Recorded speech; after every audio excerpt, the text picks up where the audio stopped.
Part 2.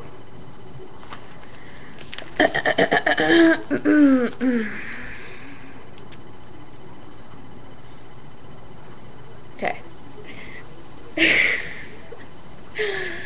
My mom had a tough time making ends meet after my parents divorced when she was 14. She was always picking big fights with me over little things because she was so stressed.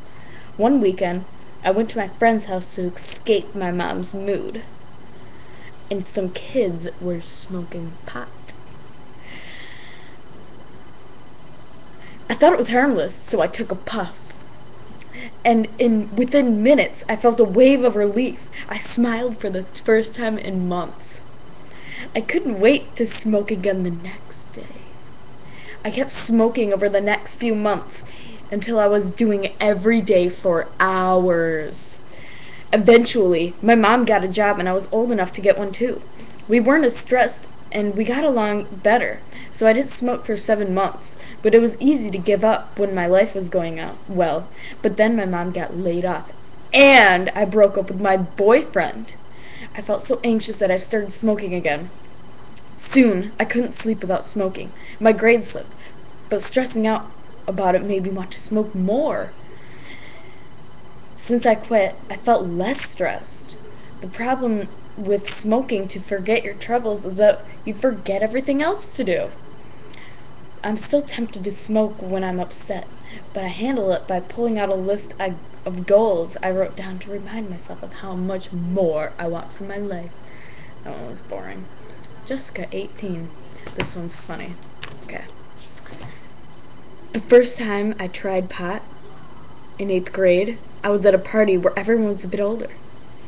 I felt out of place, so when someone offered me a hit, I said yes. Instantly, I was a more comfortable version of myself. I started smoking more and more, and by high school graduation, I was doing it at least 4 times a week. Wow, that's a lot. But the more I smoked, the less I cared about school or sports or going to college.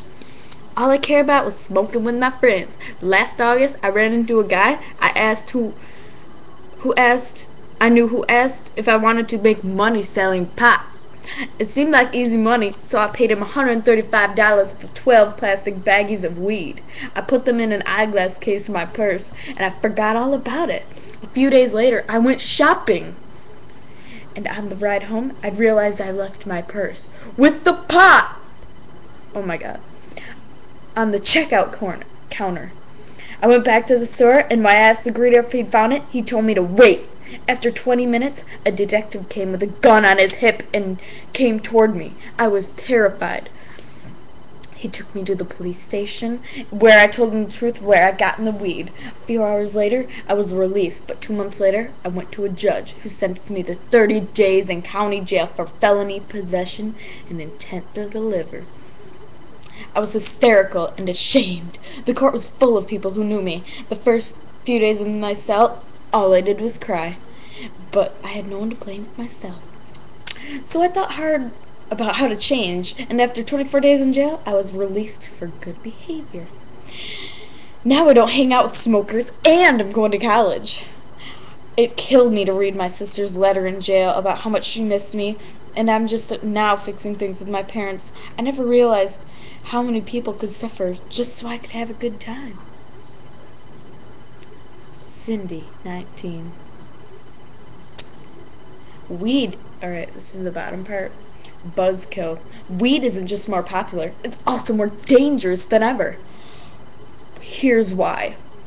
It's addictive. Teens are 3 times more likely to get addicted to pot than adults.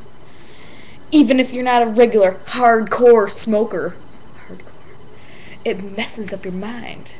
Daily use of marijuana for girls makes you 5 times more likely to get diagnosed with depression or anxiety. It makes you sick. This is a lie, by the way. Just one joint has as many cancer-causing chemicals as 5 cigarettes. Don't lie. There's no carcinogens. Shit. Alright, I'm gonna read the beginning because it's like the funniest thing ever. Actually, I'll make a new video.